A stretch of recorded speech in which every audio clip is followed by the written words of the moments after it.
affects 290 motorcycles sold nationwide. It says the rear wheel shafts of the affected motorcycles may lose its structural integrity, which could lead to complete failure. Owners of the affected cars and motorcycles are urged to arrange for inspections and repairs at their nearest dealerships at no cost. Ndutuzelo Nene, Eyewitness News. And Transport Minister Barbara Creasy says South Africa's aviation sector is fully equipped and prepared to welcome international visitors attending the G20 Leaders Summit this weekend.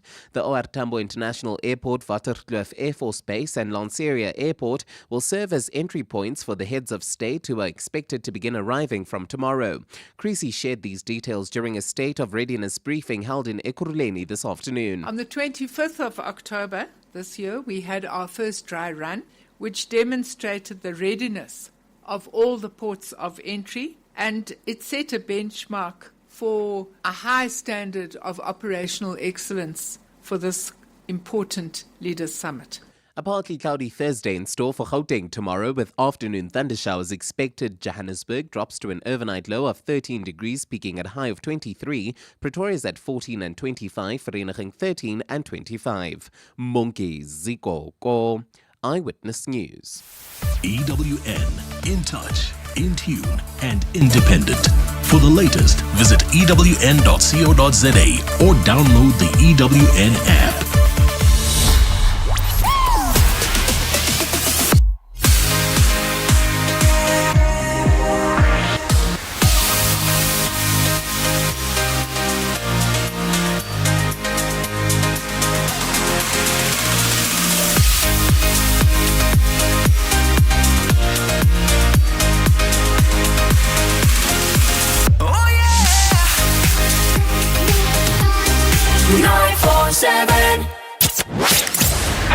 #MSW. You may begin to feel anxious or excited. Honest, deliberate, engaging, uncensored. High dosage administration can cause adverse reactions. And most importantly, independent in mind and execution. This is a normal response. Are you ready? Marawa Sports Worldwide. Robbie, do they still call you Madluput? They always, why not? Bob? Of course. Everything. MSW. Why? It's multicast, Baba. You know the story. Kumuvuma also it's 947. They don't get down. Everywhere. Pressure is always the rope. Sure, Robbie. World Cup, here we come. Mustn't be MBMB. I'm not a new. Why do I say I'm new? Ake ngubengele emsakazi ngesiqinje sakudala. Ngithi nje kuwena, diye emsakazi, awusuka madoda, diye emsakazi. This is disastrous for the Springboks. Second week in a row. It's going to be a permanent red card. Disastrous for the Springboks. Every time it's South Africa these days, these past two games, South Africa committed a foul. It's a red card. I think now they try to chop and change the rules to disadvantage Springboks. I don't understand. Tando Manana can tell me what's the problem? Why Ethan Ross is not selected on the team? What's the problem? Rob, Ethan Ross, it's been said that there's no bad blood between him and Rassie. Rassie doesn't really think that he's ready to be part of the mix. He's a good player. We know what he does with the Stormers as a number 8. We've got to understand coaches have preference, and Rassie just doesn't prefer Roos as his player there. I mean, same thing as Pepsi Buthelezi. He's been part of the squad. You all know Johan Rassie Erasmus as a player and as a coach. Even after we got a permanent red card, the Springboks won convincingly. There is something very special about him. I don't know what it is. Does he have a magic wand or what? Today, the Springboks are the best in the world. I don't care who says what. The Bucks are the best in the world. I love that. Thank you so much, Jericho. Rob, the jabs that you take at bar. We haven't spoken about the team. Speak about it next week. We are playing Ireland, Rob. Yeah, but we've been speaking about it the whole. Have you just spoken up? I've asked you to ask Mike what is his starting 15. Not prediction. I asked Ahly. Okay. Don't ask prediction. Ask him. Ask no, him. You're the man in charge. No, you wanting me to Miko, ask. Who's your starting 15, please? Thank you very much. But we love them. We love it. We love the room dividers. Robert Marawa, live on 947. Vuma FM, Rise FM, and Sowetan Live. #MSW. Well, I can promise you there's going to be no war from the room dividers here tonight. All I can tell you is that it's a very calm, a very peaceful, a very chilled former coach of Orlando Pirates is already here in studio. José Riveiro, looking forward to having a conversation with him. So be prepared. And I know a lot of you have been saying, when is he coming into the studio? Well, guys, you know what? Today is that particular day. So looking forward to that chat and a whole lot more. Your questions, any comments, please send us your WhatsApp voice notes as we welcome him so spectacularly. There's so much to talk to him about. I'm looking forward to it. It is Marawa Sports Worldwide, proudly brought to you by Hollywood Bets. Let's go! The moments you remember. The games you can't forget. Marawa Sports Worldwide on 947, Vuma FM and Rise FM. Powered by Hollywood Bets.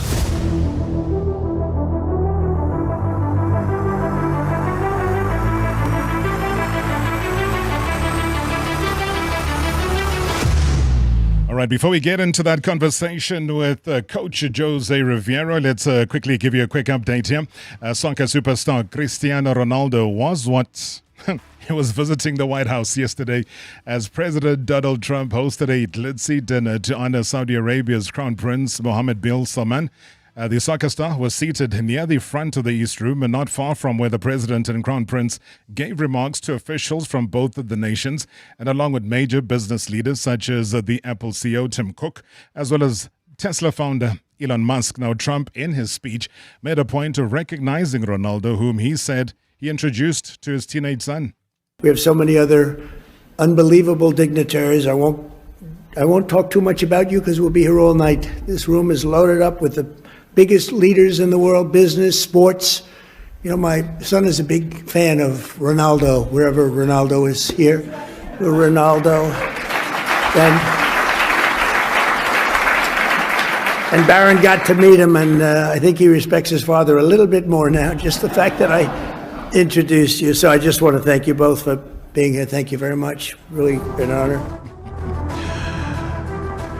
Donald Trump and his teenage son, a big fan of Cristiano Ronaldo.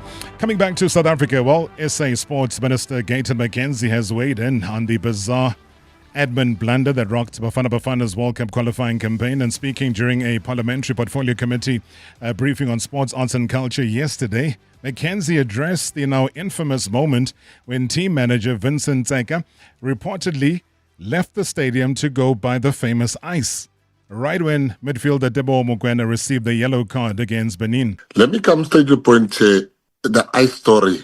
You will not fall for a joke like the minister. Now, you see, facts are very stubborn. I am the messenger.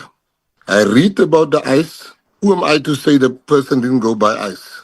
I never were part of any ruling for you to say I have fallen for that. I understand, and which I want to warn this committee about, number one, about interference in football. I want to be on record that we should understand the rules of FIFA in as far as interference in football is concerned. Football has investigated the matter. Football has given a report. I want to make it very clear that I distance myself from this investigation into SAFA. What you are doing here today, after SAFA has done what FIFA required them to do, is interference. I want it to state it for the record. Do not interfere in the matters of football in this manner. Yeah, Gayton McKenzie. Very interesting stuff, though, compared to what he said before and what he wrote to FIFA about. And I know that he did put a disclaimer on that to say that, you know, he's just making them aware that he's not really interfering, etc., etc., etc. But then he also clarified that no public money has been spent on the rollout of the video assistant referee, VAR technology, in local football. Number two, you speak about VAR, Honorable Chair, and to say VAR is necessary and accountability is necessary. That brings the impression that public money has been spent. No cent has been spent of public money for the procurement of VAR. We are at the moment looking at the best possible options. Treasury agrees with us. So in conclusion, you are saying that you are now involved in the executive authority of us procuring. Your role as the committee is an oversight. I've got the executive authority. So I should not take decisions. And you should take the decisions as this committee to do VAR. Your job is oversight. Oversight over something that has not been procured. How is that even right? Anybody in this committee that must show me what have I done wrong for me to be told there's now oversight, public money, if public money has not been spent. I must get VAR together with SAFA and the PSL, and if there's something wrong, that's when oversight kicks in. Thank you very much, Honourable Chair. Thank you so much, Honourable Minister. We hear your concern and respect the role. However, this committee is not interfering. It's a fulfilling of our constitutional duty of oversight to ensure transparency and also to ensure accountability in matters that affect the public trust. So this is what it's all about. So oversight from the committee side is not an obstruction.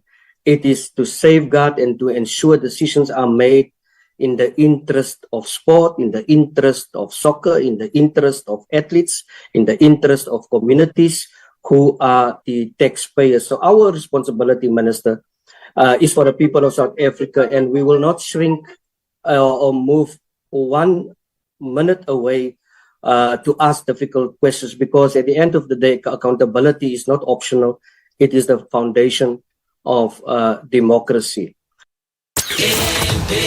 Dividing public opinion. The Room Dividers. The big guns on the Room Dividers, Thando Manana, can also migrate away. Rob, the jabs that you take at bar. And because you don't like the English much, you believe that they're arrogant, you believe that now they think come July next year they're You are going to alleging, by the way. No. I would have loved you to saying allegedly so. No. You are determined that I've said that. You have. This is going to force Mike Greenaway to do 100 push-ups every day. First and foremost, good evening to you. I'm worried that you are carrying cards.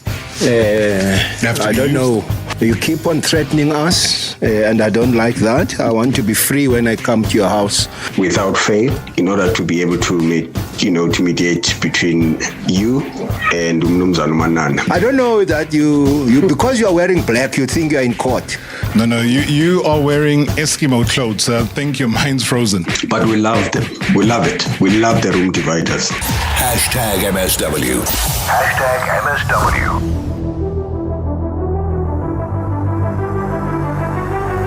Wednesday nights, soccer nights, your nights. All right, let's swing straight into it here. Also live on the YouTube channel. So if you want to catch a glimpse of the trophy itself, yeah, it's sparkling, it's shiny. I can't even touch it. I'm not allowed to. I don't have the requisite gloves to touch that very shiny, beautiful trophy. Coach is also here. So if you want to, check him out, you've missed him, you forgot what he looks like. Maybe you think we are lying to you, AI, we're bringing, some shady interview into the studio. No, it's not that. That's why we got to welcome a man. He's walked the touchlines of giants. Think about it, guys. He's felt the roar of Cairo. He's also felt the pulse of Soweto. A tactician, a transformer, a footballing mind. He's turned moments into movements. From the Buccaneers of Orlando Pirates to the Pharaohs of Ahly. He's coached on a global scale. Now, when you talk about the global stage as well, leading Warriors into the FIFA Club World Cup, that's major. He tasted the fire of that particular elite competition. His journey, brief but bold in Egypt, it left a whole lot of echoes. A lot of echoes. And now he returns not just as a coach, but as a visionary. He looks more relaxed. He's very chilled, yeah. So, looking forward to having fun. He is the Carling Cup brand advocate, so that's his brand new title. The architect behind the back-to-back all-star triumphs. The man who fused rival squads into one winning force. So José Riveiro didn't just select the players. I think when you go back to the tournament itself, you didn't just select those players. He sculptured champions, and that's why tonight he'll be unpacking the magic behind the Carling All-Stars, the strategy, the synergy, the soul, how it means to be a champion coach. There's so much to talk about. The opportunities given to DDC players in this competition, but most importantly, where he is right now as a coach. I think a lot of us, we miss him in the touchline. José Riveiro, Carling Cup brand advocate and also former Carling All-Star coach. Welcome to the show. Good to see you, sir. Thank you, Robert. Thank you so much. It's a pleasure for me to be here one more time. Congratulations. I mean, this is a different role for you. Something more. How would you describe it? In fact, let me not put words into your mouth. How would you describe this advocacy that you're on? I don't know. It's a new experience, like you said. It's always a pleasure to have the possibility to give back something to our football. When the Carling Black Label people contact me a long time ago, we were exploring the possibility to do this, even though I was at that time coaching Ahly, which is going to be probably a little bit more complicated. Unfortunately for me, now I'm free. I don't have that kind of commitment, so it's a pleasure for me to be back and try to contribute, like you said, in a different way now. That's interesting. So they approached you as you got to Ahly, so that's how far back it is. And what was your answer then? Because obviously you had to weigh up what it would look like being a coach of a team, one of the biggest on the African continent and in the world, and then having to be a brand advocate of a tournament that you are no stranger to. Yeah, I didn't know at that time. It was just, like I said, small conversations about the possibility to come, but nothing concrete, nothing really, established, but with the intention from my side to try to help somehow, probably not in the same way or not at the same level of commitment. But in the end, like I said, unfortunately or not, maybe luckily, I'm free to do it. And just your feeling though, because it's weird. I know we were talking off air and I was saying that every time I had to do an interview with you, it had to be about, where Orlando Pirates were, how they were doing, the fight for the league championship, the players, the discipline, whether the lack thereof or otherwise. And now I see you doing like Hollywood stuff. You got a whole TV crew here, but you're relaxed, and I've never seen you as chilled, as we would say, as you are right now. Are you enjoying the time out? Are you enjoying having to just take it all in? Well, in the end of the day, I'm like I said, it's a different role, but I'm trying to do my best. I'm trying to do the things as good as possible and make sure that people understand the nature of my role, first of all, and what Carling is trying to do, how Carling is trying to bring the cup, to put the cup close to the football fans in South Africa, to the young players. The contribution that they are doing to our football is massive, and I want to be at the level that they also expect from me. I have a good history in the competition with the All-Stars team. That's why I'm here. That's why they choose me to represent that story. And more relaxed. Yeah, maybe, perhaps. I don't know, but at the same time, that I'm not a media guy. I'm not a person who is really totally comfortable getting that attention. But yeah. But that's what I thought until I started seeing you on the documentary. Well, we have the opportunity to work with really good professionals around us in that kind of productions, to be honest. So they make you feel in the right space, comfortable to do what we are not used to do, which is, being part of that kind of productions. We are professional football players or coaches in my case. So all the credit for them for that kind of product that they managed to produce with us. But did you manage to watch all the series? I used to skip the parts where I'm participating. I don't really like to, especially to listen to myself speaking English it's still quite weird for me. So there's some pieces that I like. Sometimes also there's some things that makes you a little bit emotional because in the end of the day, it's all about relationships and emotions in our journeys. But maybe with more time, with a different perspective in the future, I'm going to have a look of those contents probably more frequent. Which one made you the most emotional? I mean, you mentioned that some of them made you feel very emotional. No, in general, everything that is related with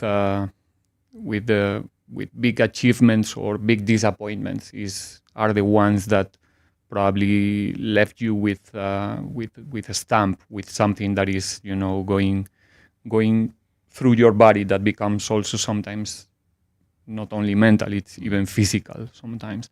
The memories with the players, you know, in a football team, during one season, a lot of things happened in terms of relationships between us. So we know the meaning of each and every moment. We know much more than the audience. We know much more than the people. We know what happened before and after each and every moment that they are showing there. And it's something that you cannot avoid to sometimes, you know, have a look in your memory and remember what happened before every sequence. And yeah. But do you know the one part, though, that got every South African talking? One part that maybe you'd want to go back in. And I'm sorry because it's got your voice in it. So maybe we'll touch on it when you come back from the break. Do I have to do 5 stars? Do I? Is everybody all right? Saleng, are we all right? No. Okay, out. Where is Nkota? It's outside Nkota. Take Nkota. Hey, Nkota. #MSW live now on 947 Vuma FM, Rise FM, and Soweto Live at the same time. #MSW. Babe. Hey. Are you looking at tiles again? Did you hit the jackpot and not tell me? A little something like that, darling. With Marawa Insurance, we don't wait 3 years to get something out. It's my cashback. We'll be able to give our kitchen that mini revamp a lot sooner. Aesthetics, babe.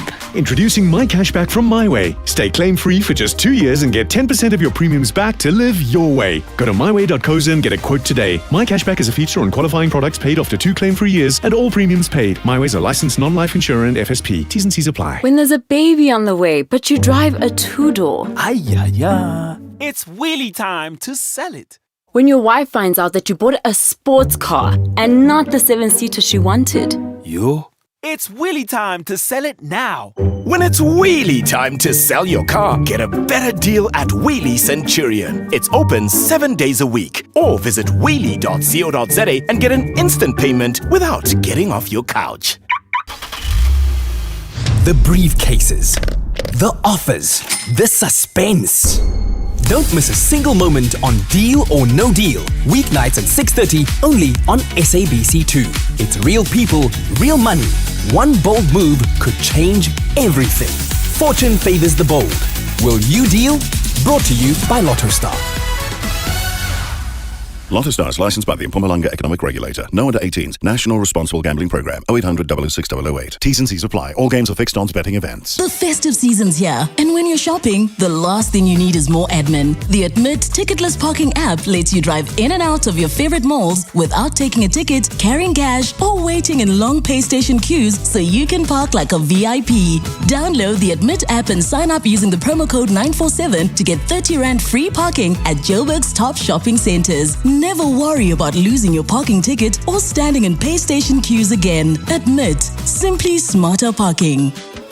Redefine your style and master every shot with the all-new Huawei Nova 14 series. Freeze every motion in its tracks with ultra-speed, snapshot and vivid true-to-life color. Capture your best side with AI Best Expression, AI Removal and other smart features that make every snap effortless. Get yours now from just 499 Rand over 36 months or from 12,999 Rand at selected retailers and receive promotional gifts worth 6,794 Rand. T's and C's apply.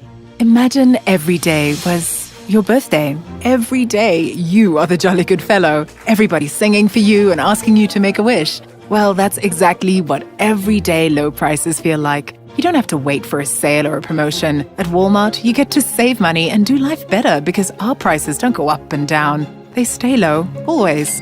Walmart Clearwater, opening 22nd November. And live like every day is your birthday. Walmart. Save money, live better.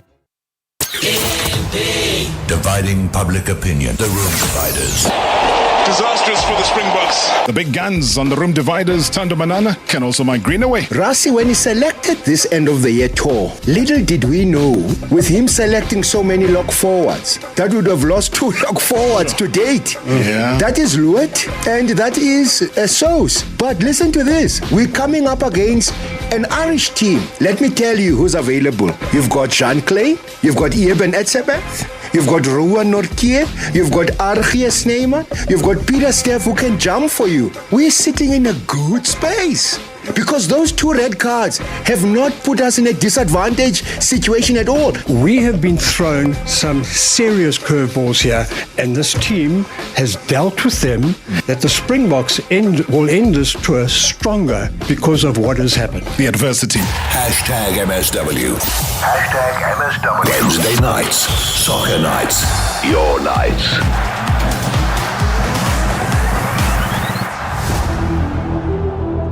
All right, here's the Carling Cup brand advocate and former Carling All-Star coach José Riveiro, former Orlando Pirates coach, leading them to silverware here, there, and everywhere. As we're going into that break, I mean, we played that clip, from that particular documentary, had to do with Saleng. Obviously, everybody was on tenterhooks. They were like, "Are we finally going to get to find out, what was going on?" But there was just a whole lot of dynamics. It was about the team. And we were saying off air that how well he was performing for Orlando Pirates. He was one of your top players. Where do you believe things just had a disconnect? Yeah, early in the season. He had a good pre-season. I think that clip belongs to, if I'm not wrong, it's our first game of the season against Polokwane City at home. We're leading 1-0. Saleng scored the opening goal, actually, just before the halftime, but I wasn't happy with his performance in the first 45 minutes. I tried to find out what was going on because he was not himself in those 45. We know Saleng very well. We know what is he capable to do on the field, and in a halftime you don't have so much time to be kind and to convince someone to play or not to play. So we try to make decisions quick. Obviously, you are maybe a little bit too hot at that time, and it sounds something like strange, but it's quite usual in a halftime that sometimes things are getting a little bit hot. And yeah, the rest of the story everybody knows more or less.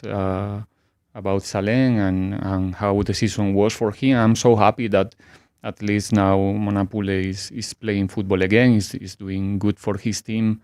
He's helping a lot Orbit and his people there. And hopefully can be again the beginning of a good period for him because he's a good boy and he deserves everything good for him. Do you believe, though, that maybe one day he, as Monapule Saleng, would need to take South Africa into his confidence and just speak openly? Because at times, and there's almost like, the fans maybe think, Jose, but you're not telling us the full story. Maybe the club, you're not telling us the full story. Do you think that maybe somewhere down the line, he would just have to say, guys, listen, let me own the microphone. Let me just talk about this, get it out the way so that everybody is at peace, because you don't want to go on and feel that the same fans that loved you so much, they just feel that there's that one missing link. It belongs to him. That's the truth. I hope that if he wants to do it, he will have the opportunity and the will to speak about it if he wants, because he's the only one who can really tell everyone what happened if the people are still interested about what happened at that time in the future. But then the decision, so I look at a call to duty on Ngota to come in. And then I look around and I say, there's no Ngota left at Orlando Pirates. He's gone. Yeah. I look at Ngota and I look at his contribution within the national team, Bafana. And I see a Hugo Broos that says when he's drawing his starting 11 is one of the players that he wants to include in that. What does that say again about giving players, especially those come through DDC, those that show the talent as well as the heart to go and play for Orlando Pirates, and the fact that he's not even in the Betway Premiership right now? Well, like I said, it's a good news, obviously, for Nkota, for the club, for the league. In my opinion, that kind of transfers speak very well about South African football. Hopefully, more in the future, interesting ones, and yeah, like you said, the Saleng story opened the door and opened the space for somebody else. In this case, Mohau was one of those players who get more relevance straight in his first season in PSL. I think Mohau played not even one complete season in the PSL before moving abroad, which is something remarkable. And I said many times, I don't exaggerate when I said that South African football is full of talent, pure football talent, technically football brains as well. Players really, really, really skillful. I coach in Europe, not in a top league, but in a league decent enough to have a different perspective. I was in Egypt for 4 months, and we don't have to feel here inferior in that sense to anyone. The football is there. What sense of pride, though, do you have? And I know that you're a very humble person, but what sense of pride do you have when you see the dominance of Orlando Pirates players in the national team? When we went to Cote d'Ivoire, Bafana, to play in the Africa Cup of Nations, getting a bronze medal, it was predominantly Mamelodi Sundowns players, and for obvious reasons. But now you've seen the swing, and you find a lot of the players that you brought in are the players that are now dominating at national team level. I mean, what's your take? How do you feel about that? Well, those are things that I know that it's something that we are sharing among a lot of people in the club, from the people who is scouting those players, who is taking those players to our club, who's working with them before they come into the first team, and in the last stages, the contribution of us as a coaches and technical staff. When I started in Pirates, I think there was Innocent and Tabang Monari in the national team. I think nobody else at that time. So I think it speaks very well about the work that the club is doing. I think the fact that Pirates managed to give time and confidence to the young players open the door also for other clubs to do the same and make space for that talent that is really pushing for having an opportunity and make noise, like Rele, Nkota, Bocacci. Now this season it's something else as well.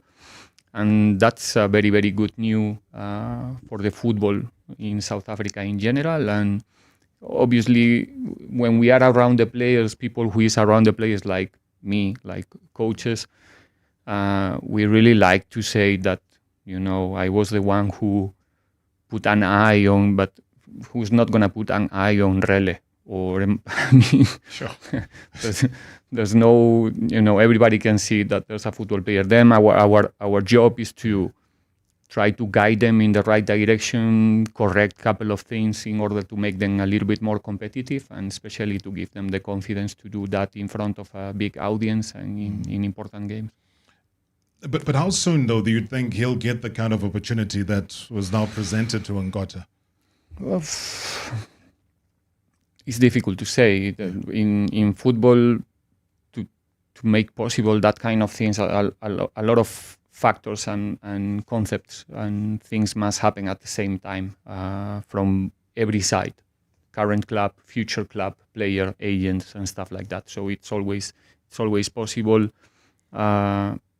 If it's not happening soon, it's not because the player is not ready for that. I think that he is, but maybe it's also his decision to stay for a longer period playing for Pirates and waiting a little bit more. I don't really know.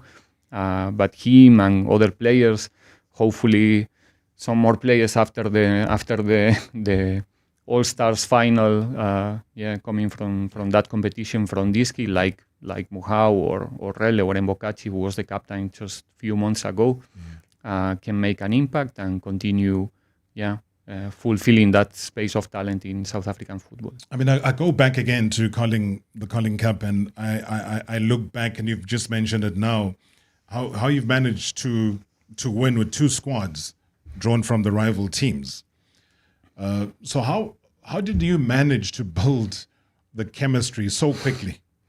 Because these are all, lack of a word to say, strangers, but not in football. But to be able to draw the kind of performance that they gave, the result that they gave, and the victories that they gave you.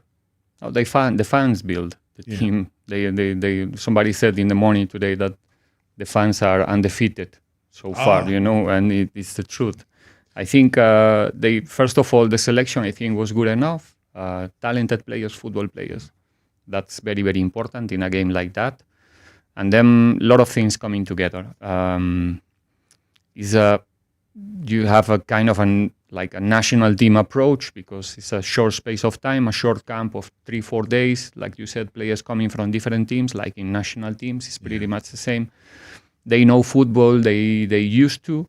So from our side, it's more about putting the discipline to say we're not here just for the show. Obviously, we're going to try to offer a good show, but at the same time, we're going to compete. I mean, when we play the first final in Polokwane against Stellenbosch, I can tell you that Stellenbosch at that time, they were fighting. I mean, if we don't go to the field with a game plan and with a couple of clear things to do, we're not going to survive. They're going to give us 5-6, and nobody wants to be in that situation. So we want to take the thing serious. We try. We gave the players the proper information. We gave them the will and the faith on the possibility to win a final. And who doesn't want to win a final and get a trophy, in our business? The players are ambitious. They want to do it well. The senior ones, they are not there because they are not competitive. It's the other way around. Players like Rama, like Itu, Ndlondlo, Lorch, those guys, they want to win. That's why they have a name in this sport. And then the youngsters coming with the intention to make sure that you don't forget them when the game is over, and they did it. There's a great deal of hunger when you see the players. And because and that's the beauty of chatting to you today, is we're all over the place. It's Carling, it's the Cup, it's you, it's the past, it's going forward, it's the players. And we've talked a lot about the national team. And obviously I'm sitting in front of a coach that is not attached right now. Where would you say your thinking is right now, coach? Because even with the very same Bafana, they have a coach, yes, he's taking us to Morocco, yes. He's taking us to the World Cup June, July, yes. But he's also stated that after the World Cup, he's retiring. He's had it. Cheers. Is that an environment you would want to be in as the next coach of Bafana? I think it's a beautiful moment for South African football, to be honest, because I came here when Hugo was almost starting with the team as well, maybe one season more than me. I remember the amount of noise and criticisms to Hugo and his job in the national team. And look where we are right now. They are on the verge to play a massive competition, AFCON, with chances also to play the final games. Already qualify again to the final phase of a World Cup, which is something massive. I think the nation will enjoy so much in this summer. Well, summer there in Europe, winter here. And that's where the focus must be right now, in my opinion. There's a coach, a respectful one. I think he's going to play the last competitions in a fantastic and very long career. It's not easy to be on the bench with his age. Trust me, I will probably not manage to to be that long in this business for sure. Yeah. And what's gonna happen in the future? Let's see. Nobody knows. And I think again, I'm seriously here. I think it's It's a moment to really enjoy, because only 3 years ago was not the same with the national team, and now it's a fantastic situation for the players and for the coach as well. I look at the voice notes, I see Chiefs. Has anybody phoned you from Chiefs? Has anybody said, Coach? No, that's the other thing, people in the hotel, in the streets, in social media as well, they ask me about going here, going there. That's something that, first of all, I don't decide. Every club have their own plans. We are coaches. We are in the market right now. We are talking about this because I'm without job in this moment, but everybody knows that when I say that I'm a Pirates, I'm not joking. I said when I left that I will never work in a club if I have the possibility. That I didn't have the possibility. I didn't say no to anyone so far. But if that situation happened, it comes to me the opportunity to coach in South Africa. I think everybody knows the answer. So it's still Orlando Pirates? Always. Yeah. Always? Yeah. Well, fetching ice seems to be a major thing here. I mean, the Pirates do have a coach. Bafana struggles to find ice on time. Would you be prepared to be that person if no job comes along for a while, to go get the ice for the team? Yeah, again, I'm a professional football coach in the market right now. I can tell you that hopefully some of the things that I'm working with are coming right soon, and some of the projects that I'm looking for are happening, becomes real for me, and probably I'm gonna start coaching soon again. Hopefully, if, like I said, everything is coming right. So who knows? On the continent? In Africa, you mean? Yeah. No, probably not. In Europe? Yeah, could be. How soon? Like I said before, when I spoke about the players, you never know. There's a lot of things that must come right at the same time in terms of timing and commitments and stuff. I'm not in a hurry, that I can tell you. Not at all. Not at all. I have been now for 3 months trying to do a deep reflection about my job, especially in the last 3.5 years, because I didn't have the time. Trying to understand what I did right, what I did wrong, how can I do it better in the future, how can I be a better coach for my players in my next challenge. And that's where I'm occupied right now, and some other people is working to make it possible, and let's see, continue exploring options, but there's no ideal projects, there's no perfection in football, and like I said, it's about timing, and from my side to feel that this is the right opportunity for me. Oh, talk about timing. I'm terrible right now. You should have long gone for a break. #MSW live now on 947 Vuma FM, Rise FM, and Sowetan Live at the same time. #MSW. There's something magical about booking your next getaway. Whether you're flying for business or leisure, Airlink is ready to take you there in premium comfort. With over 45 destinations in 15 African countries, Airlink connects you throughout Southern Africa and beyond. No middle seats, just wider window or aisle seating. And yes, free luggage, snacks and beverages are still our thing. Plus, our Skybucks frequent fly program rewards you every time you fly. Book on flyairlink.com or your travel agent. Fly Airlink, the freedom of the African sky. South Africa, it's time to up your grilling game with Z Grills, a wood pellet grill that gives you real wood-fired flavor at the push of a button. Smoke it, sear it, grill it, go low and slow, or even bake it, all with that rich wood-fired taste. Z Grills is easy to use, built to last, and now Wi-Fi controlled so you can keep an eye on your braai from anywhere. Z Grills, all the convenience of gas with a wood-fired flavor. Get yours today at zgrills.coza. Distributed by the Calora Group. Let's count backward. 5. Insurance. 4. Pineapple. 3. Insurance. 2. Pineapple. 1. You're under. Pineapple FSP 48650 is underwritten by Omart Insure Limited. a licensed non-life insurer and authorized FSP. There's always more on the calendar, always more on the go. You need a new kind of versatility to match. The all-new Bike B30. Experience unrivaled performance with up to 301 kilowatts that launches to 100 in just 6.9 seconds. Backed by over 4 million kilometers of testing. More tech, more utility, more value. Because there's always more than one road. Starting from just 519,900 for petrol. Also available in hybrid. Visit bike.coza or your nearest dealership. Bike.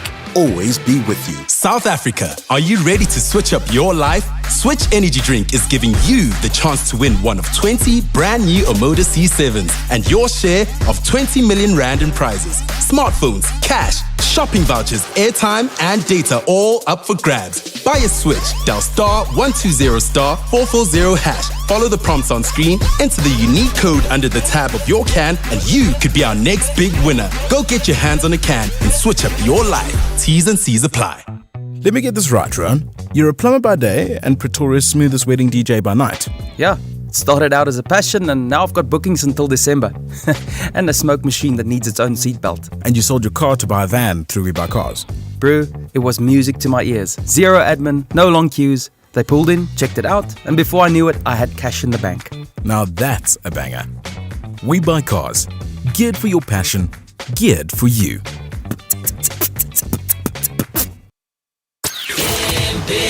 Dividing public opinion. The Room Dividers. The big guns on the Room Dividers, Thando Manana, can also migrate away. I want to talk first about the World Rugby nominees, and Sasha Ngomezulu is not there. Yeah. So I wonder what's the reason. I think, anyways, this one, Ox is going to take it. You know, World Rugby, the nominees are out. World Rugby Men's 15's Player of the Year. There's 3 South Africans there for that award. Malcolm Marx, Arts and Chair, Peter Steph de Toy, and then there's Louis Bell Biarri that's also been included from a French national team perspective. Yes, Rob, I feel for Ox and Chair here. There's never been a nominee that plays his position, whether tight head or loose head. Never. He was even unfortunate last year, Rob. Yep. He played his best rugby and he was never even on the nominees list. I think also for Sasha, unfortunate, but also came to his own in that Wellington test to date. So I think not a lot of tests under his belt that could have really given him that nod. #MSW. #MSW. José Riveiro, thank you for the 5 cups. Thank you for making us happy, Mpakania. Now we have a foundation at Orlando Press. We have a foundation. We are respected. We are a better team because of you. And Mado has taken over. He's doing well too. Thank you, José Riveiro. Thank you. Gracias. Hi, Rob. This is Tom Nyati from Eden. Greetings to you and greetings to my coach. Rob, I want to remind him, I saw him yesterday. I won't mention the place. I stopped his car when he was about to go out. I asked just to greet him and to shake his hand. It was yesterday, somewhere in Rosebank, man. I hope he remembers that. What a humble guy, Rob. What a humble guy.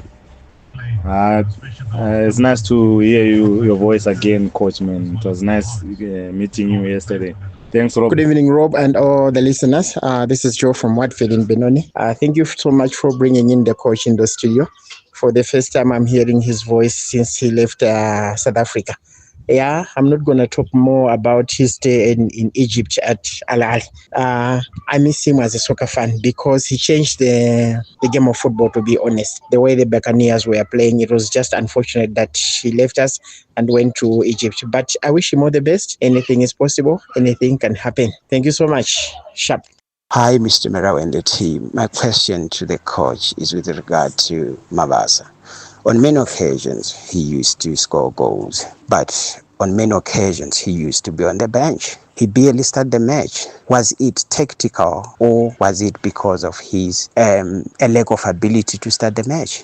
Because on many occasions, he used to contribute to the team, but on some occasions, he used to be on the bench. David in Parkwood. All right, David and Parker, thank you so much indeed. Coach José Riveiro, Carling Cup brand advocate and former Carling All-Star coach with us here in studio. Former Orlando Pirates coach, and that's why, David is asking the kind of question that he's asking about Mabasa. Says that he contributed a lot, played well, scored vital goals, but he ended up being on the bench more times than he started.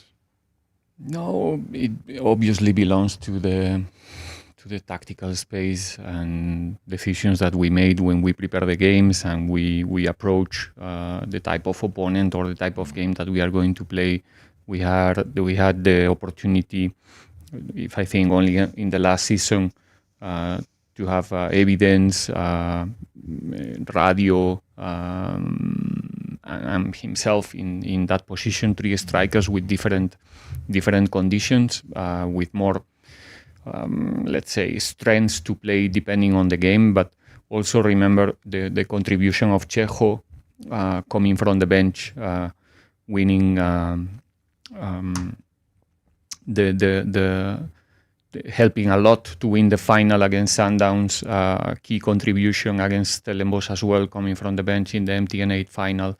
The game in Cairo against Ahly, coming from the bench, scoring that between him and Gilberto, that winning goal as well.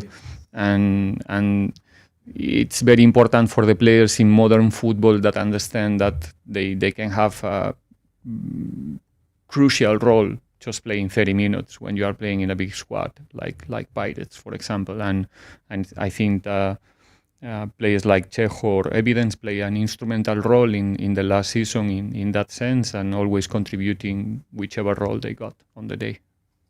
Marawa, good evening, and good evening to yourself and Coach José Riveiro. It's Simpiwe X here from Tembisa. I've got some couple of questions for Coach José Riveiro. One, I see that during your tenure at Pirates, you preferred mainly Evidence Makgopa over Tsegofatso Mabasa, and currently I would say that is still the status quo. Mabasa is struggling for game time, and Makgopa seems to be enjoying game time.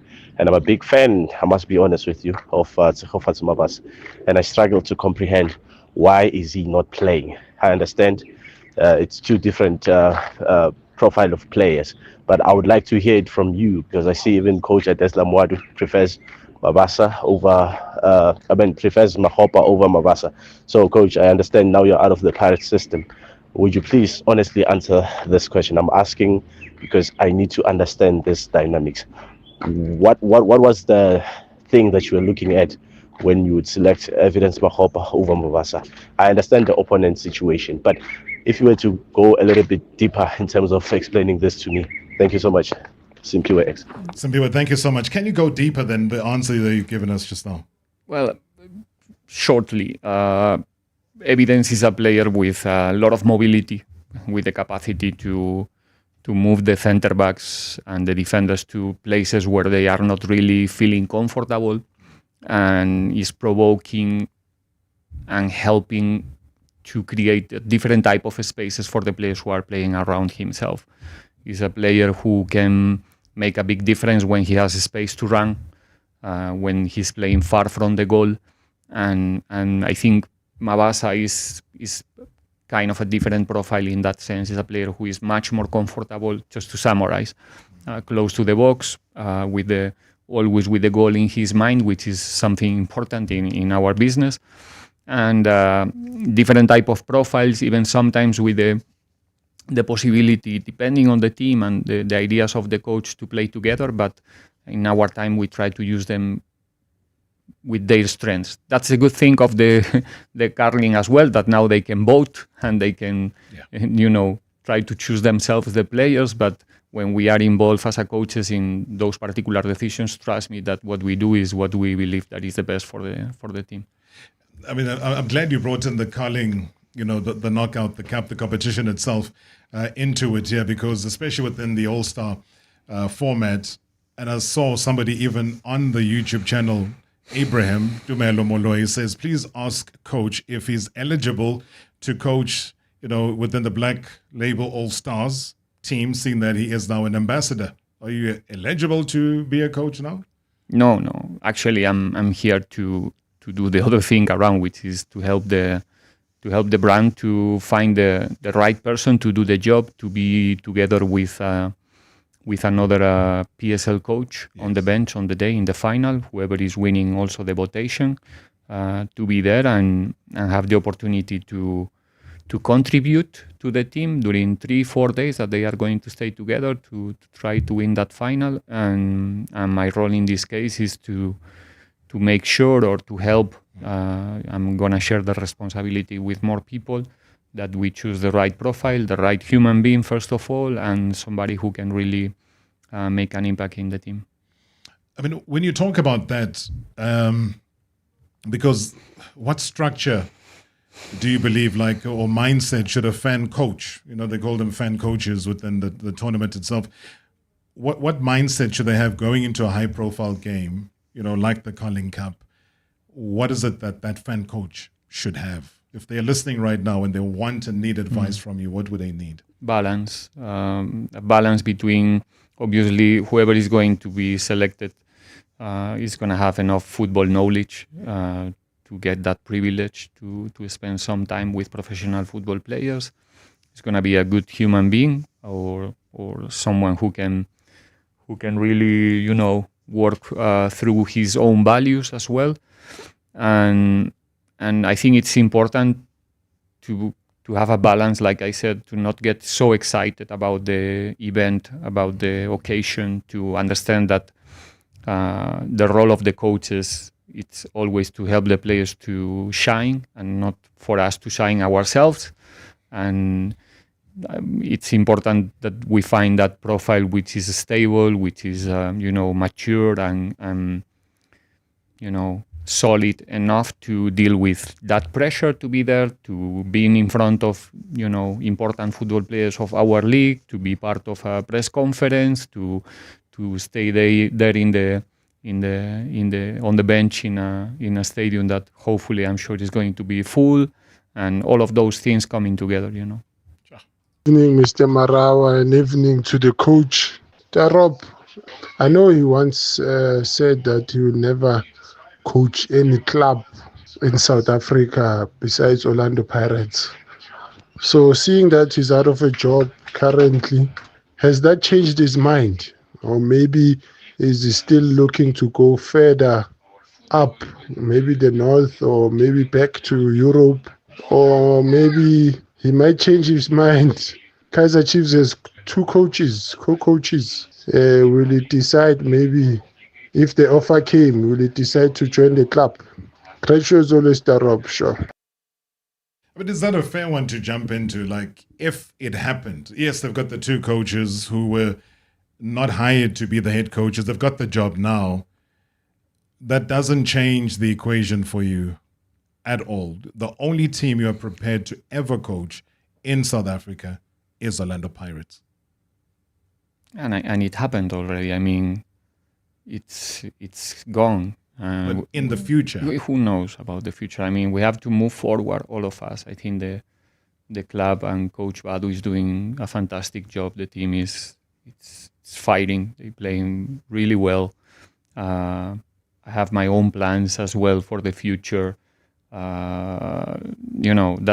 the way it goes. But just to answer one more time about the first part of the question, it's something that, again, I have to respect each and every coach. Nobody called me to get any job, so it's not a situation where I say, no, I'm not going to coach you. I will only coach Pirates. It didn't happen.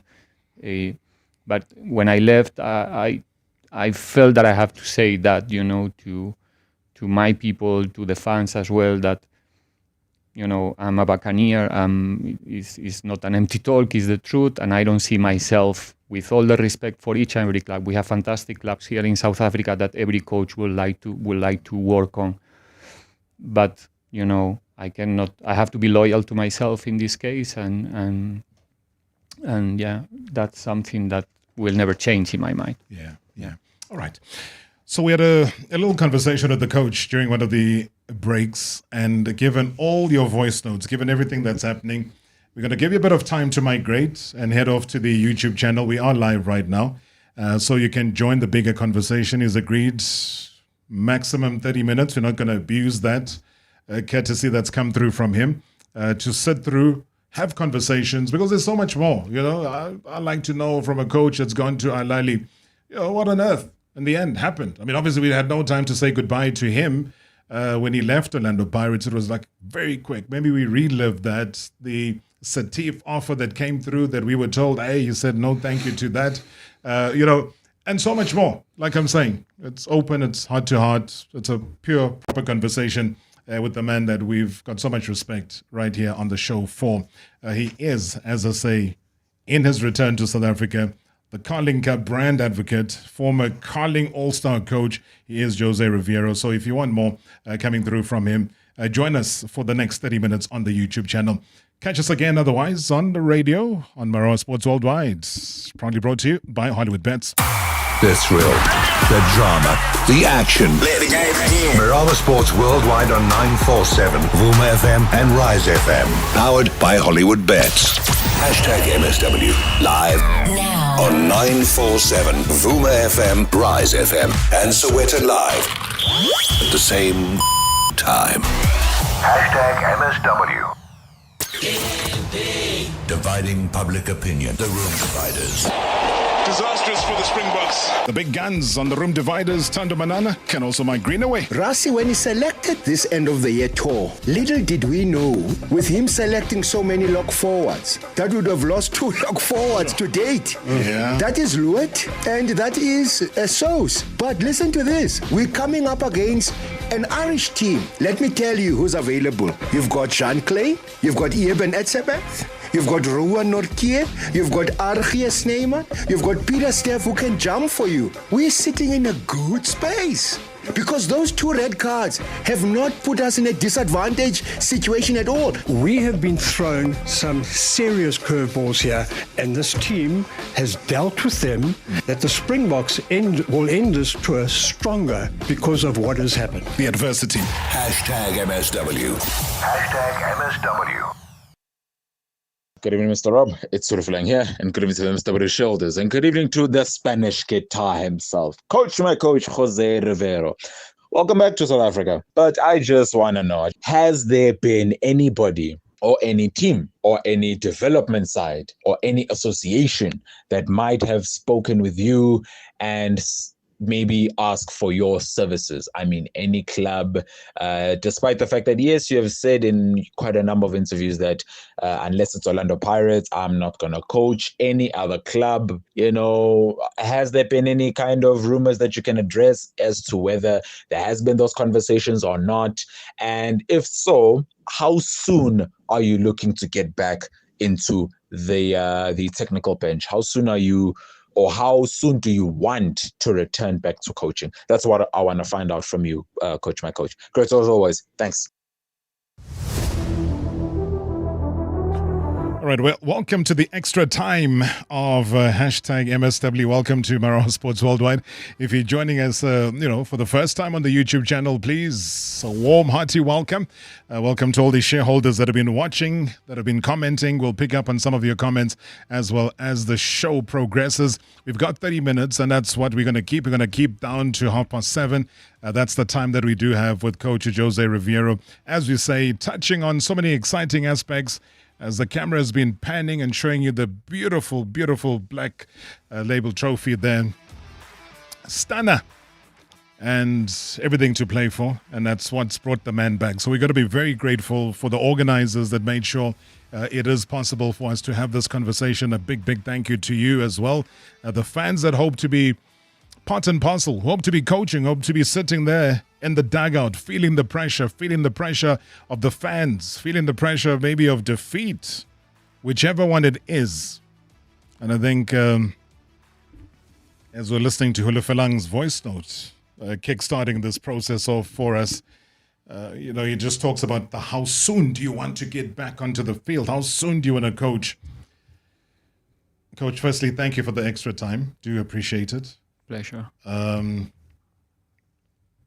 Some people miss it so much that they want to get back almost by next week. You've talked about reflection. You've talked about the time you've got now. Is there a deadline that you set on yourself to say, by this time I really need to be back coaching? No, not really. Even when I decided to not continue in Pirates. Ahly was not in the horizon. It's something that came later. So the first plan was to have a break, to get a brief, and try to do that reflection about my 3 years in South Africa before I join another project, unless something comes, and something that you cannot really say no. Like in the end, it happens, with the opportunity to coach Ahly, and especially with the opportunity to go to a World Cup club. When is gonna come the next? I don't know.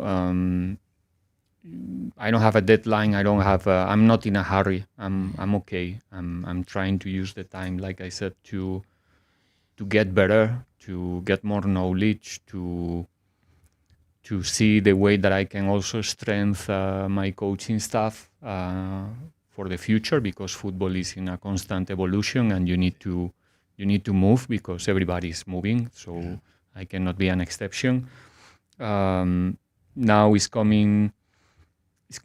Well, we are about to start December, and January is one of those periods where there's a lot of movements in the football teams, because there's always teams who are not doing well or not at the level that they expect, and is when opportunities for coaches who are not working, start to appear. Probably it's gonna be also my case.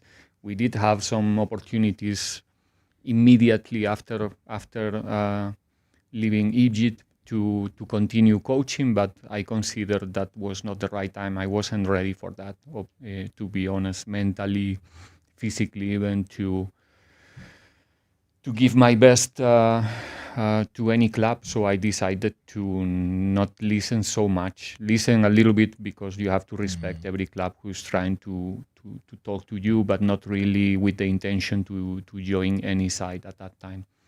So when and where is difficult to say. The intention is to maybe, or hopefully, Europe, but I'll never say no to Africa as well, Middle East, USA, who knows. I've been already 11 years abroad from home since 2014. So I'm not. There was a narrative as well about me missing my country and family and stuff like that, and that's not even close to be true. Obviously, I'm not a rock. I'm not a brick. I'm a human. But when you decide to be a football coach, you have to assume some certain things, and this is one. So my decision is not going to be related with kilometers between me and my home. In this case, it's going to be related with so many things, and that time will come, because I want to continue coaching. I'm still young. I'm 48, and I think that I can still give something to the game. Yeah, geez. Still got a whole world ahead of you, Coach. I think at 48 and what you've achieved is also something we shouldn't look away from. Maybe let's zero in on the departure from Orlando Pirates. As you say that, the whole plan of going to Egypt with Ahly was not really in the mix up until it happened. And obviously for a lot of us, it happened very, very quickly. I think we were still planning how to do the end of season interview, have you come in studio, do a proper wrap like we normally do every season. So we didn't even get time to do that. And boom, gone, airport. You were landing on the other side. The media was carrying the story on the other side as you landed. As difficult as we all know how difficult it is to coach Ahly, the demands from different levels, it looked, though, to some of us that the players were fully supportive of you. When you look back now, what do you think would have contributed to your stay, having only been as long or as short as a 7-game coaching spree, as opposed to getting post FIFA Club World Cup an opportunity to continue with the team? It's difficult to answer that question, because I didn't get many explanations, about the decision that they made in the end. we can say that the project was split into two different parts. One, it was to prepare the team for the World Cup, which was the reason why I have to leave Pirates in a rush. Thanks to my bosses here that allowed me to do something that is quite exceptional, which is finish before I finish my time in the club. Otherwise, it's not going to be possible. Ahly, the main condition for them was that I must be there on the 15th of May, so I can take charge of the team for the last 2 games in the playoff for the league, and use those 2 games and one more game that we play already in USA against Pachuca from Mexico to prepare the team for that competition.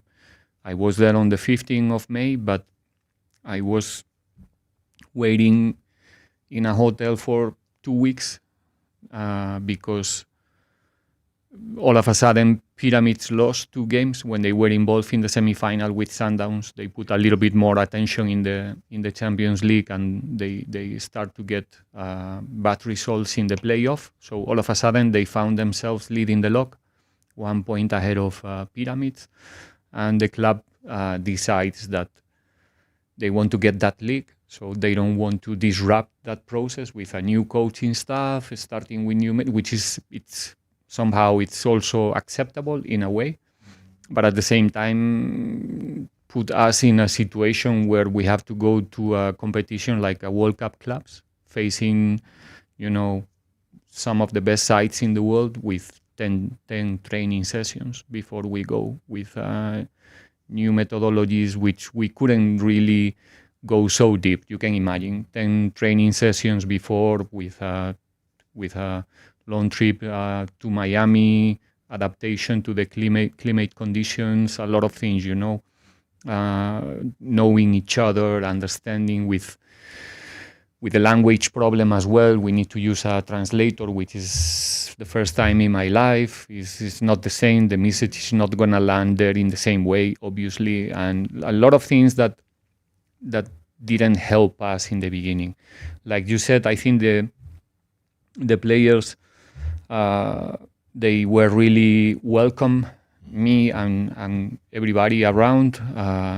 I think, and I'm honest here, I finished the competition so happy with the performance of the team in a way that we managed to introduce some ideas that the team could manifest clearly in those 3 games. I think we were better than Inter Miami. We should have won that game. We have I will say 2-0 performance in the first half. We miss a penalty. Eman Ashur got injured in the first action in the game almost. We lost him for the rest of our time there, one of our main players.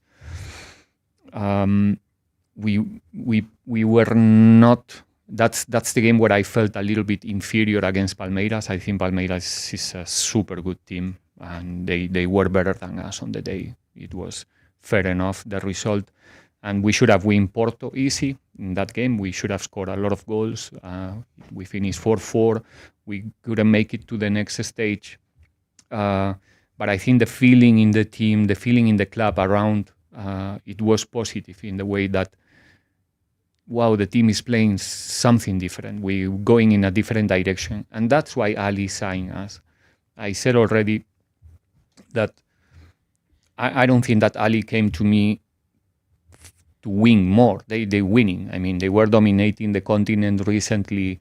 They win, I don't know, 4 of every 4 or every 5 domestic competitions that they play.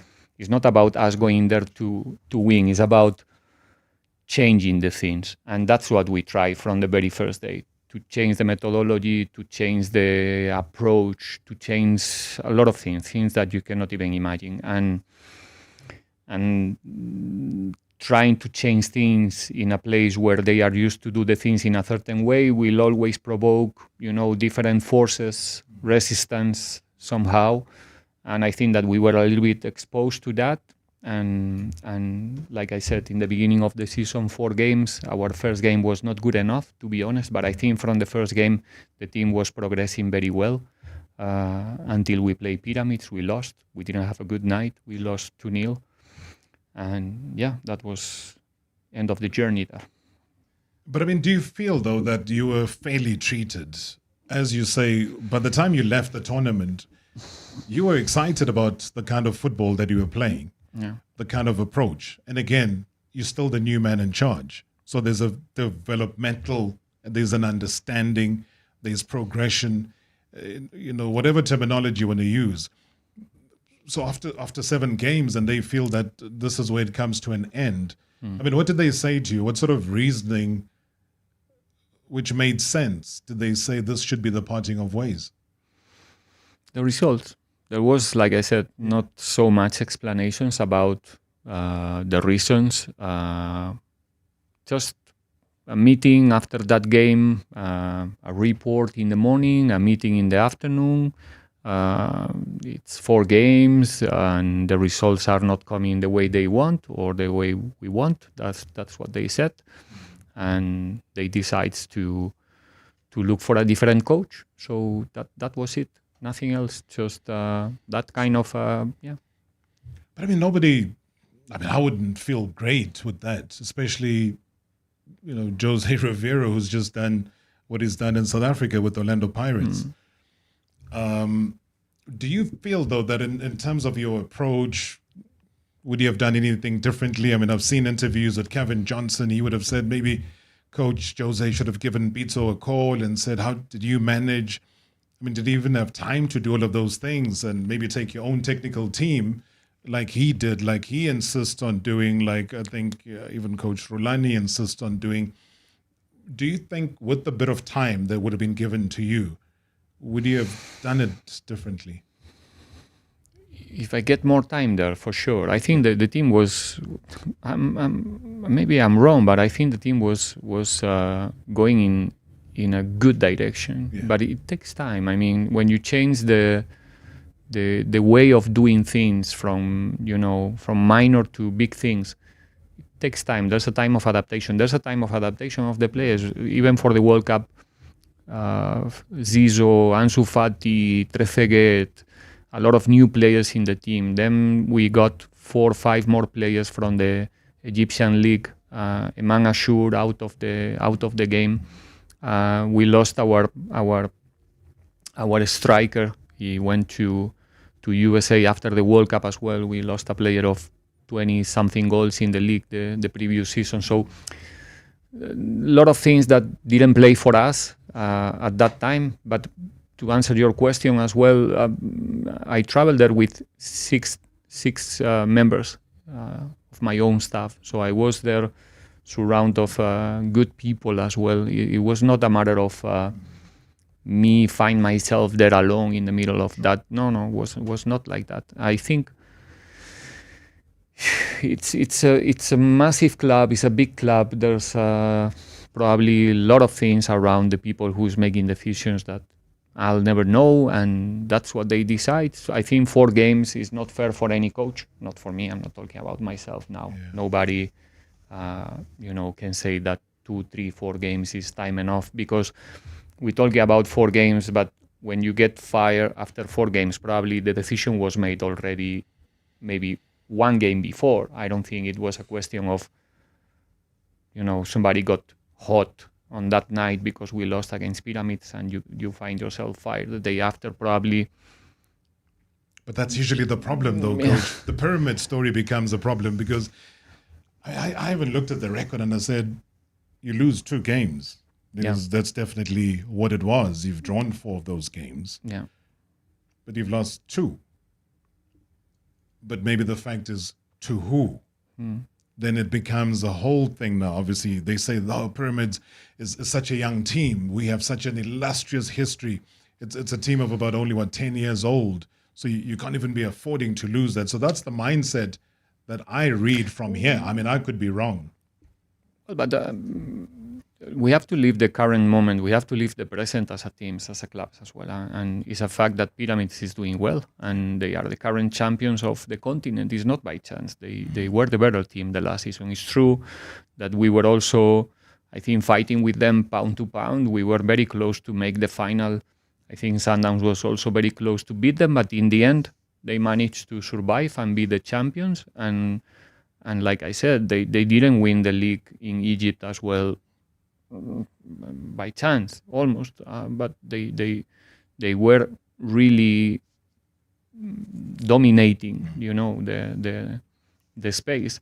And this season is not exceptional. They also started very well the season. Against us, they were strong. They were more sharp than us, I will say, and they were better than us, especially in the second half. Maybe not in the first one, but the second half we couldn't find a way to make them, bleed. And what is happening there also is not by chance. There's a project. There's good players. There's a fantastic technical staff as well, and it's a team that is growing, and I guess is good for their football as well. I mean, the more the competition, the better. And we've all seen them ascending into becoming the African champions, like you rightfully said. All right, just looking at a few of your messages on the YouTube channel. Everybody just saying that he'll always be, once a Buccaneer, always a Buccaneer. John Mnisi says that what a man that you've got there. He made me learn to attend Orlando Pirates matches again after a very long time. The team made me so proud that I couldn't stay away from the games. Will always love you, Jose. And Tato says that maybe Pirates should just create a women's division. Then Jose can be the coach. Hey, they're saying, well, if you can't be in the first team, then you might as well coach the women's team. Who knows? Hey, that's a possibility. I mean, look at the growth of the women's game right now. I don't think we've seen women's football where it is right now. But just quickly, you almost, from what I understand, almost joined ES Satif as well. But that was... They made an approach to you. Algeria.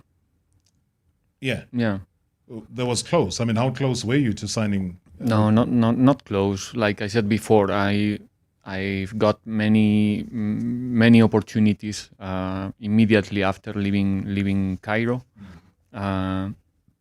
Algeria was one of the countries that was in contact with me or with us.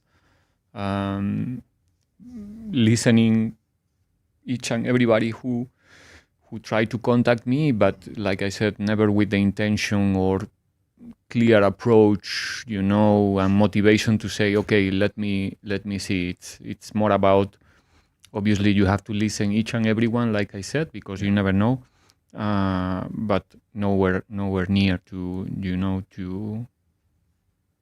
to make it possible right now.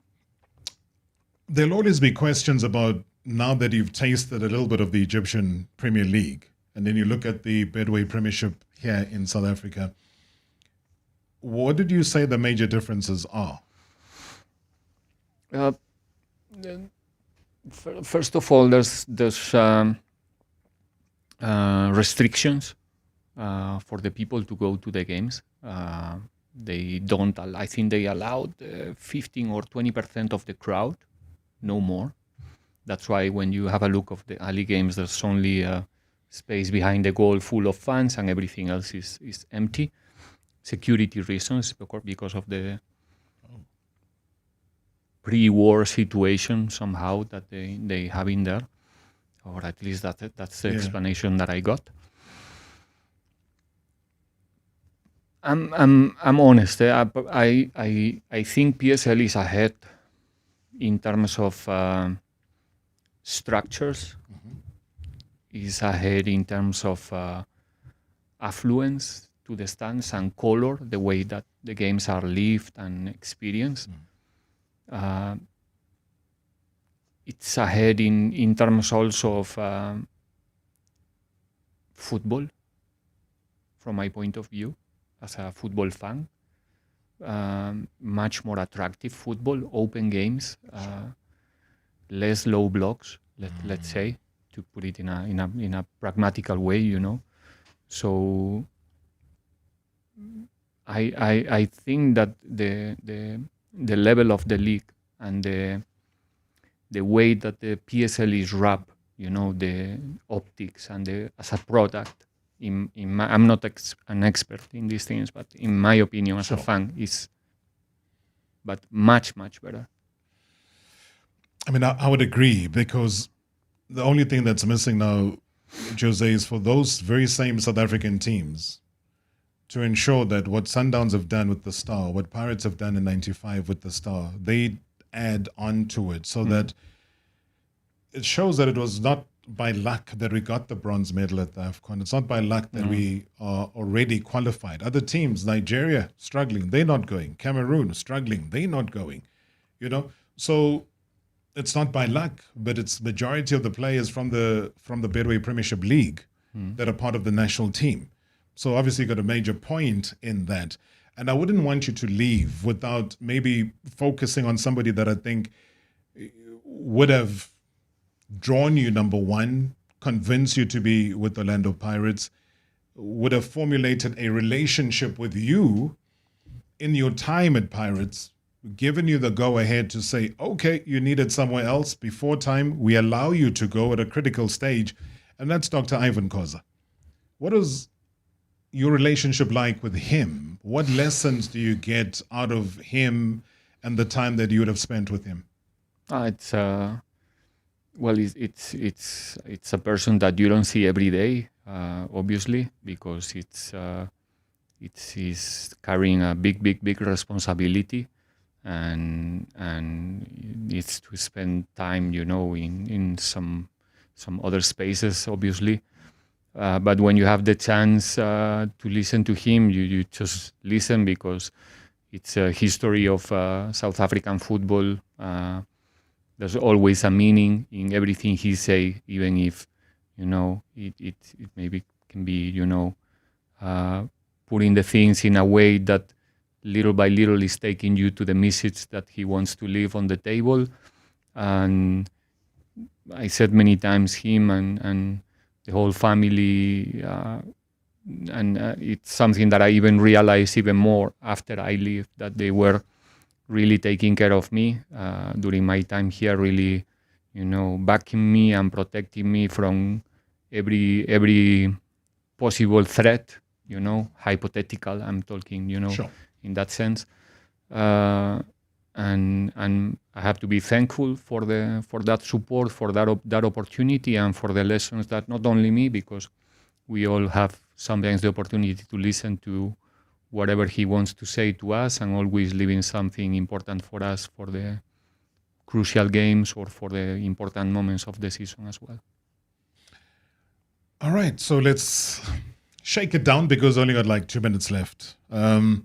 Those who are interested in following, Coach, your next step, where they're going to be seeing you, what lies ahead in the next couple of days, this all-important tournament with the beautiful trophy that's right here next to me, is the main focal point. What are the next couple of days or week looking like for you? Yeah, focusing the most important part of my task, which is give my advice and put my knowledge on the table for the team to do a good decision in terms of who's going to be the champion coach, and assist the people who is, like I said, giving me this opportunity to be part of this project in the final stage, the best of me during the next 2 days and a little bit more the next week. So yeah, a different role, a different experience for me, but glad to be here, glad to have the opportunity to spend some time here with you. You know that it's always a pleasure for me, and the opportunity to be part of South Africa again for a couple of weeks. Thank you so much, Coach. As I say, we always respect your time, even when we extend the time, but trust me, the number of people on the YouTube channel just continue expanding more and more. I see all the voice notes, those that we've been able to play or not play. I've tried to summarize your questions into one. so that we don't repeat questions of something that we've dealt with before. But we do see you as shareholders. Thank you very much indeed for being part and parcel of that with the Carling Cup brand advocate and former Carling All-Star coach, José Riveiro, in our midst. Coach, do enjoy the time out. I know you love Johannesburg. You would be able to do a couple of things that you were not able to do when you had to move, from game to game, competition to competition. What are you looking forward to doing the most as you maybe take a little bit of time out? As people, what you remember about the places usually is the people. So the way that I left the club, the way that I left the city was a little bit abrupt. Yeah. So it's going to give me the opportunity to have a couple of coffees here and there and have some conversations that still I need to have and I couldn't have before I leave to Cairo. That's the plan. Coach José Riveiro, as always, sir, appreciate it. I hope to see you back in that dugout pretty soon. Thank you. Thank you, Robert. Thank you very, very much indeed. Thanks to everybody for sitting with us for the extra 30 minutes. Really, like I say, I always learn on a personal level a great deal from having conversations with the coach, because it's not just by luck or by chance that he's achieved the kind of a success that he has achieved with the Orlando Pirates. What we saw of the FIFA Club World Cup might be a different thing to what Ahly saw, but I would have given him a chance. I would have said, listen, come back, domestic football, that is where we build up from, and you can take this team to a different level. And I do think that on a personal level, they should have really, really invested in the knowledge that the man does have. But that's just my own opinion. South Africa, the country, the continent, and the world will catch you again tomorrow right here on #MSW.